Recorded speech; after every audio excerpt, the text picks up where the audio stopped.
G'day and welcome to another episode of Kiwi Car Life, and I drive a Lexus ISF V8 8-speed automatic rear-wheel drive, and this is a 2006 Lexus LS460 V8 8-speed automatic rear-wheel drive. However, my Lexus tends to be bought by people who want a BMW M3 but don't want BMW M3 unreliability. This, however, in its day was bought by discerning Japanese businessmen. Today though, it's bought by people with massive The exterior styling is interesting. You can see elements of the, in my mind, far more attractive IS and GS from the same generation, but the LS is just kind of a bit of a blob. The chrome grille at the front and the enormous headlights and lack of any vents or grills on it does just kind of make it look like an enormous white cruise ship, which I suppose is what it is. The engine though is where things drastically improved. Lexus thankfully makes things very easy for you when you're trying to figure out what engines their car has based on the numbers on the back. Because this is an LS460, it has a 4.6 litre V8 engine. That said, still certainly not down on power. I was surprised when I looked at my phone before to discover that this makes 287 kilowatt and 385 horsepower and 500 newton meters of torque, which is 7 or 8% off what my Lexus ISF makes. Now, it doesn't feel anywhere near as fast because it's a 2-ton barge, but it's definitely got a healthy amount of power. The interior though, yes please. It's all very similar to my ISF, just much more comfortable.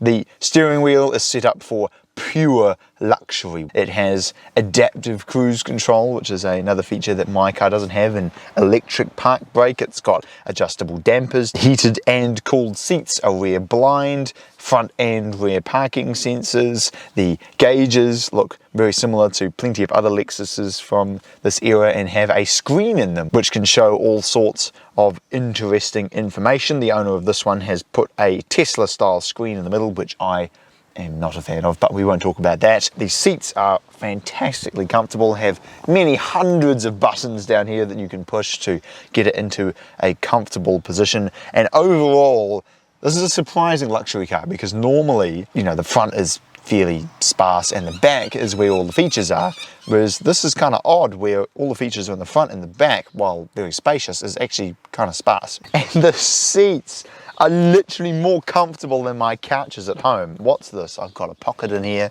I've got an ashtray, I've got a vent, 2 vents. I would love to be driven in the back of this. It would just be, oh, so comfortable. What's this?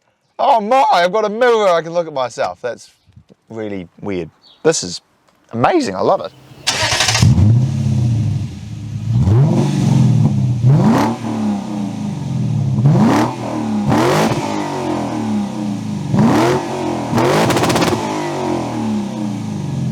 Driving the Lexus LS460 speed hump, couldn't care less. It's lowered and it's on massive wheels, and yet it's still up there as one of the most comfortable cars I think I've ever driven, to the point of being comical. It's hilarious. You go over bumps and it just goes.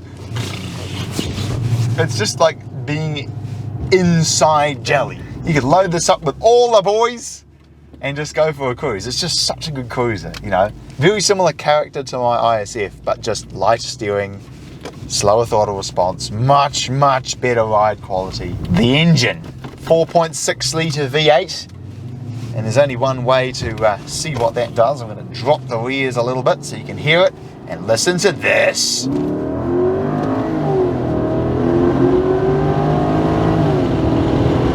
Yes! I don't know why, but driving something this big is so fun. And I can get out here, put it into 8th gear, adaptive cruise control. It's fantastic. Imagine driving this on a long journey, mate. I need to get into the long journey driving position. Here we go, getting there. Yes! Look at this, I don't even have to touch the pedals. If only I had lane keep assist as well, then I could literally just sit back and enjoy the sheer amount of luxury that I'm falling myself in. Oh, this video is going off the rails. I would talk about handling, but frankly, there's no point. It's just not that kind of car. I like this. It is fun. How's the kickdown? Let's see. In D. Not bad.